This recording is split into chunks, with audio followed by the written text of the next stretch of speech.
Bonjour tout le monde, je me présente, je m'appelle Isabelle Ricard, je suis spécialiste en prévention et je travaille pour l'équipe de BCH Solutions collectives, un cabinet en assurance collective de personnes.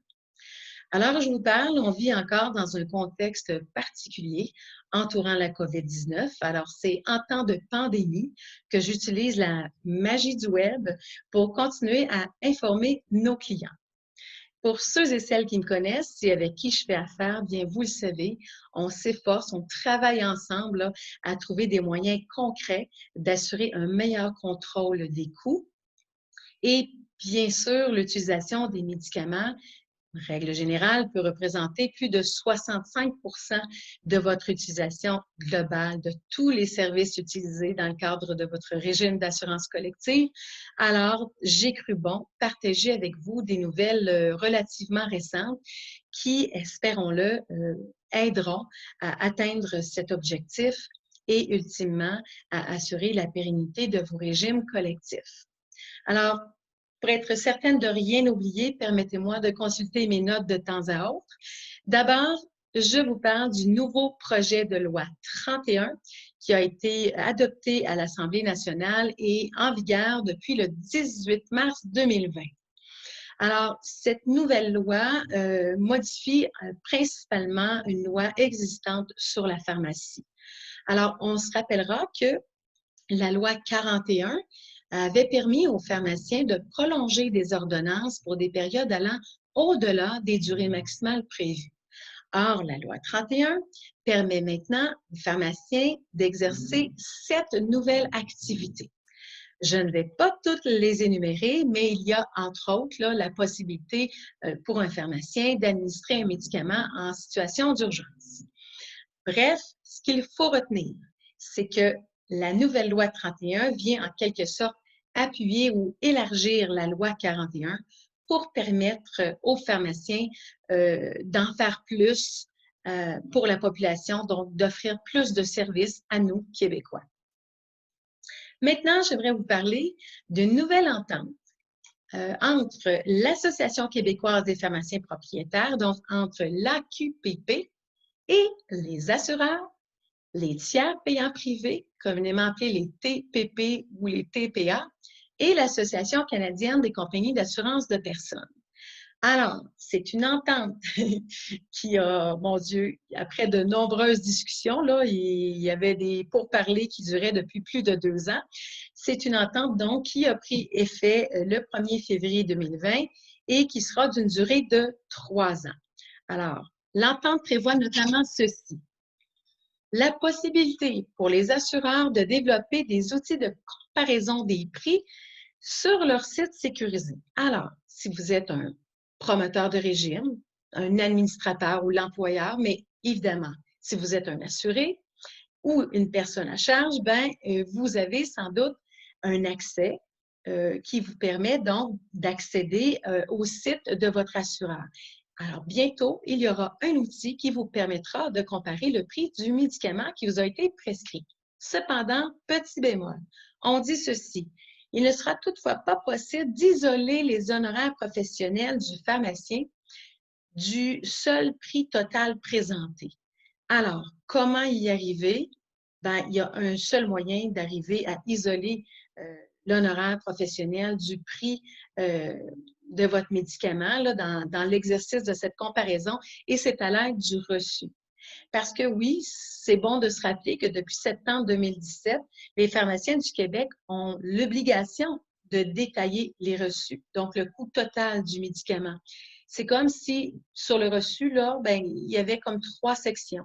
La première section, c'est vraiment le prix ou le coût du médicament. La deuxième section, c'est la marge bénéficiaire du grossiste, aussi appelé le fabricant. Et la troisième section, mais non la moindre, c'est les honoraires professionnels. Et c'est dans cette section que l'on retrouve en quelque sorte, oui, la marge bénéficiaire du pharmacien, mais aussi le frais d'exécution ou tout autre frais là, perçu par le pharmacien. Alors, dans votre processus de comparaison, il sera donc important de vous référer à votre reçu pour les frais d'exécution, en fait, tout le détail que je viens de vous rappeler.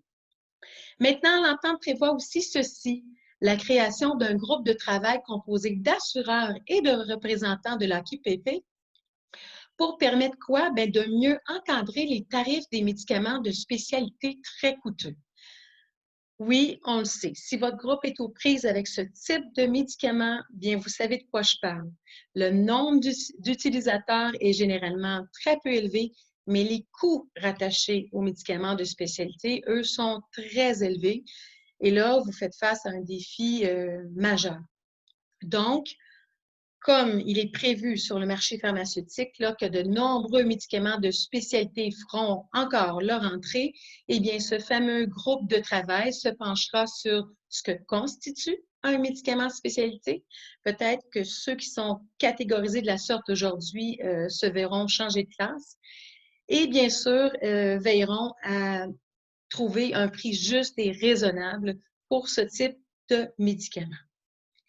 Maintenant, une dernière entente là, qui est sur la table entre les parties, eh bien, c'est la reconnaissance que la multiplication des honoraires selon le nombre d'unités constitue un tarif excessif.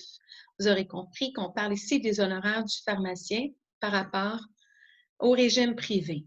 Bon, personnellement, j'étais très déçue d'apprendre qu'on pouvait souvent se faire facturer ou charger là, 3 fois les honoraires par le pharmacien lorsqu'on prenait une ordonnance pour 90 jours.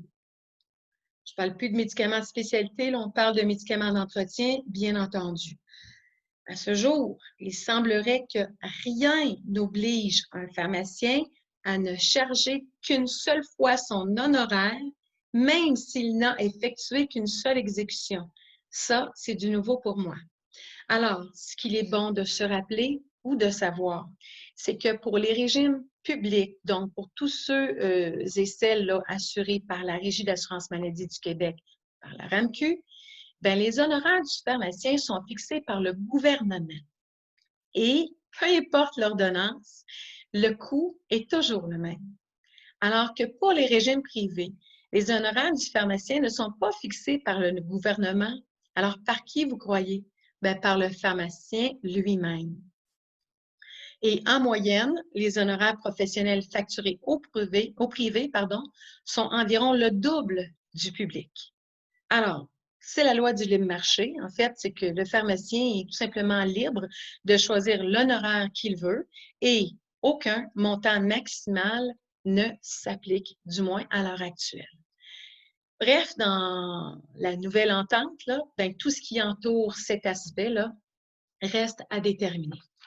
Alors, pour conclure, moi, je vous dirais que en assurance médicaments là, au privé, ben, il est présentement interdit pour un assureur ou un TPP d'obliger qui que ce soit de choisir une pharmacie plutôt qu'une autre.